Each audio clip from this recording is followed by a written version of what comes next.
Rien ne va plus pour Harry et Meghan. Voilà en effet plusieurs mois que les Sussex essuient les revers de fortune. S'il a été promesse d'une vie radieuse, l'exil californien a fini par virer au cauchemar pour le couple. Selon des sources proches, leurs finances ne seraient plus ouvertes 3 ans après avoir claqué la porte de Buckingham Palace. Inutile de compter sur les ventes des mémoires de Harry parues en janvier dernier pour assurer les besoins du quotidien.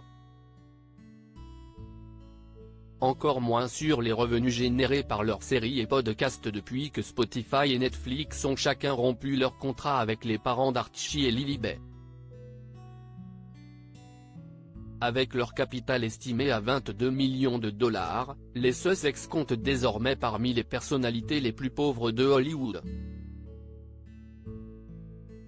Harry et Meghan affichaient un sourire de façade au sortir d'un bureau à Santa Barbara, le 30 juin dernier.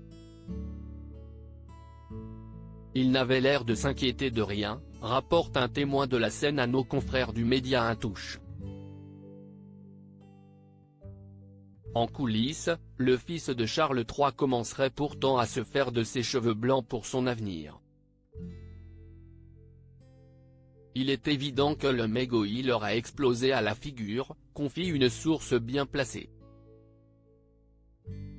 Harry commence à se demander s'ils ont pris la bonne décision en quittant l'Angleterre. Il a même suggéré à Meghan de revenir à Londres et à la famille royale.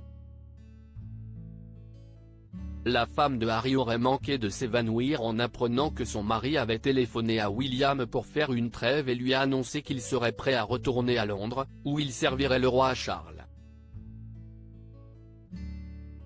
Avis de tempête annoncé en Californie dans les prochains jours. Pourquoi Harry et Meghan sont plus dévastés que jamais? Ce mercredi 12 juillet, les Emmy Awards annonçaient les nominations de leur édition 2023. Les Sussex ont eu la très mauvaise surprise de découvrir que leur documentaire Netflix Harry et Meghan avait été boudé par l'institution. Selon The Mirror, la nouvelle aurait dévasté le couple. Et en effet, comment aurait-on pu imaginer que le programme qui avait cumulé plus de 80 millions d'heures de visionnage seulement 4 jours après sa mise en ligne pourrait être ignoré par le jury? Le couple repense certainement avec amertume à la prédiction de Mark Boardman, persuadé de les voir faire une razzia aux Emmy Awards. Évidemment, ils ne montrent pas leur déception, note Ingrid Sourd, experte royale et rédactrice en chef du magazine Majesty. Il s'agit maintenant de faire bonne figure pour un éventuel retour à Buckingham Palace.